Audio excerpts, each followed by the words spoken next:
Hello and welcome everyone. My name is Uttam Kumar Verma and we are starting a series on current affairs in which we'll discuss issues on depth with respect to your exam relevance. So today's topic is the extension of President's rule in Manipur for another 6 months. So you know that Lok Sabha has extended President's rule for another 6 months in Manipur. Now, what is the background? That President's rule originally was imposed in Manipur on 13th of Feb this year after the resignation of CM N. Biren Singh. Now, Lok Sabha has recently extended it by another 6 months. And the reason cited was better law and order, better rule of law. Yes, there has been decline in killings. Yes, there has been decline in conflict. However, the opposition is not buying it. And opposition is saying that we need fresh elections in Manipur. So you need to know some background about Article 356, which is coming from emergency provisions. Now you can see Article 356, which is under emergency provisions, aims to protect unity of India. Emergency provisions are detailed in Part 18 of the Indian Constitution. It is of three types: national emergency, which is covered under Article 352, state emergency, popularly known as Article 356 or President rule, and last May, financial emergency under Article 360. So it is of three types. We need to know that what do you mean by Article 356? It has some provisions. For example, if there is failure of constitutional machinery in a state, it means there is prolonged law and order situation, then center can step in, then president can step in. If the president finds that governance cannot operate as per the constitutional provisions and it should be based on the governor's report, as well as if the president independently finds out, then it is a ground for imposition of Article 356 or President's rule. The president can assume herself the functions of state government in that condition. Now the question arises that why president or the union government is interfering in a state government domain. Now it is coming from Constitution, in which the Article 355 says it is the duty of union to protect the states. It is the duty of union to ensure that state runs as per the constitutional provisions. It is a very wide term. So at last we have Article 356, the scope of which is curtailed by judicial decision, as our Bombay judgment will see in further discussion, that Article 356 can be used only in rarest of the rare case as per the SR Bombay judgment 1994. And any imposition of Article 356, if it is malified, then it is under judicial review. Judiciary can intervene. Now, if I talk about Article 356, you need to know there are three conditions. First, the proclamation or approval of Article 356 or President's rule. Now, parliamentary approval is needed. Parliamentary approval means both houses need to agree through simple majority within 2 months. And if it gets approved, then it continues for 6 months. After 6 months, there will again be voting through simple majority in both houses for the continuance of Article 356.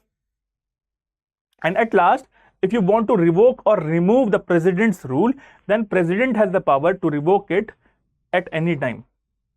Now, it can also lead to misuse, right? Parliament can target opposition ruled states, but there is some condition.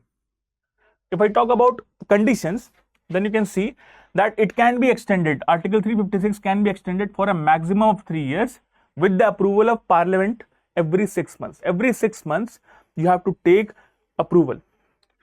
For the President rule to continue beyond 1 year, there are two conditions to be fulfilled. First, national emergency should be there in India or in any part of India. Second, Election Commission should agree that the conditions are existing that no elections can take place in that state. Then only the President rule can extend beyond 1 year. So, President rule can exist for a total of 3 years, but if you have to extend for more than 1 year, then these conditions are applied. Now, some positive impact of Article 356 or President rule. No doubt it provides constitutional safety valve. It provides continuity in governance. It prevents any kind of governance paralysis you are seeing in Manipur. it restores rule of law. When Article 356 came in Manipur, what happened then? It reduced the killings. It reduced the violence between two communities. It provides neutral governance. It is possible that the state government may be accused of favoring one community over the other. When the center or when the president's rule steps in, it provides neutral governments. It provides neutral governance. At last, it protects national unity. So it provides rule of law. However, there are some negative impacts also. If you see, there has been cases of political misuse. For example, Andhra Pradesh in 1984, when N.T. Ramarao government has been dismissed, there has been accusation of governor's bias in their reports. Seeing in Arunachal Pradesh, right, where the governor's role was questioned, and there is a delay in democratic restoration. For example, the case of Jammu and Kashmir. So, our constituent makers, for example, B.R. Ambedkar, saw Article 356 as a tool of political centralization by the center. He called Article 356 should be a dead letter and should be used only as a last resort. But actually में ऐसा हुआ है क्या? Has it happened? No. You'll see there are over 125 instances since 1950, right, of Article 356. So some facts for you that Punjab in 1951 was the first state to face Article 356. On the grounds that it has delayed the elections. In 1977, when Janata Party is coming, it dismissed opposition ruled states. Again, when the Janata Party got defeated in 1980 and the Indira Gandhi government is coming, it again dismissed 9 Janata ruled state governments. So you can see there has been dogfight between both. Fine. If you see use of Article 356 on states, you can see many states, for example, Uttar Pradesh, in which there has been 10 plus instances, Punjab 8 plus instances, Bihar, Kerala, Jammu and Kashmir before reorganization 9 plus. You can see how many times it has been used. So we can clearly say it is not a dead letter. So seeing this trend, I just want to show you one more trend that you can see. It was politically motivated time when during 1970s to 1990s it was most used, fine, and post 1990s it is on declining trend. So due to the dogfight between center and states, dog-cat fight between center and states, judiciary has come in, and judiciary ka wo judgment, and the judgment of judiciary is called as S.R. Bommai judgment.